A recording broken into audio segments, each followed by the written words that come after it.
Kitchen this morning. We are talking ooey gooey yummy cheese. Did we get your attention?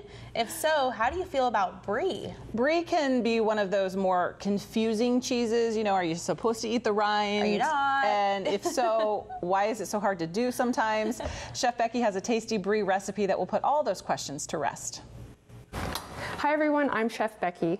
Today I'm going to share with you a recipe that's perfect for summer wine tasting. It's my stuffed Brie, and inside we're going to use fresh basil and sun-dried tomatoes. So Brie is a delicious cheese. It's very soft and it has this soft rind, and you're supposed to eat the whole thing. So I'm going to show you a couple of tricks in this awesome recipe so you'll be able to enjoy it.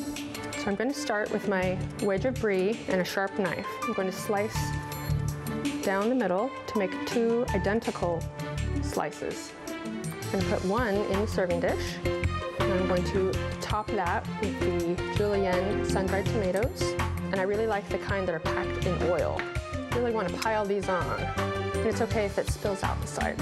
I'm going to set this aside for now, and here I have one bunch of fresh basil. And I'm just going to pick through the leaves and find the best looking ones. So with the rest, you can hang on to it. Keep it in the fridge in a glass of water just like this, and it'll stay perky. And you could use it on pizzas or in a salad to use up the rest.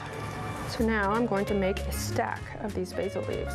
I'm going to roll them up like a cigar.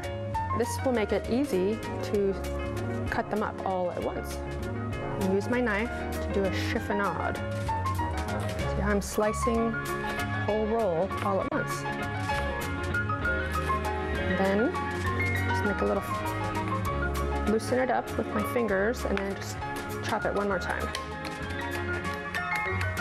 Basil is the only herb that you can't use too much of. So now our basil is ready to go on top of the sun-dried tomatoes. So if you've ever had a baked Brie at a party, it can be a little difficult to eat because the rind is a little firmer than the melted cheese. So I'm going to share a little trick with you. I'm going to take my knife and score the rind into a diamond pattern. I'm just cutting through the rind about 1/4 of an inch. You can see how I've scored the rind of the cheese. Now I'm going to put this on top and press it down gently. And that is ready to bake. So I have my oven preheated to 375 degrees. This will bake for about 10 to 14 minutes. Brie melts really quickly, so you're going to want to keep an eye on it. So while the Brie is melting in the oven, we're going to slice some baguette.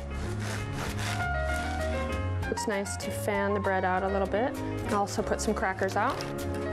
So our Brie just came out of the oven and it's ready to serve. You can see how the scoring makes it so easy to serve. Today we learned an amazing appetizer. It's baked Brie stuffed with sun-dried tomatoes and basil. It's just 3 ingredients, and it pairs perfectly with a glass of wine. It's so good. Oh my goodness. It just, by scoring the rind, it really made everything just like melt in between. That's a really good tip. That's a really good tip. Now, of course, me being pregnant, I can't have Brie right now. But so Kelly has right. promised me the second that I have my baby, she's going to come over with some of that Brie and some cookie dough. And some cookie dough. We'll just have a carpet picnic right there in your living room. I can't wait. I can't wait. If you'd like the recipe for sun-dried tomato and basil stuffed Brie, and you're going to want to get that recipe, head to KMTR.com, click on the KMTR TV tab right there on our homepage, and then click on news links, and you can also find Chef Becky on Facebook. Oh yeah, that's checked off of my mental note. You'll be thinking about that all day. Oh, I will.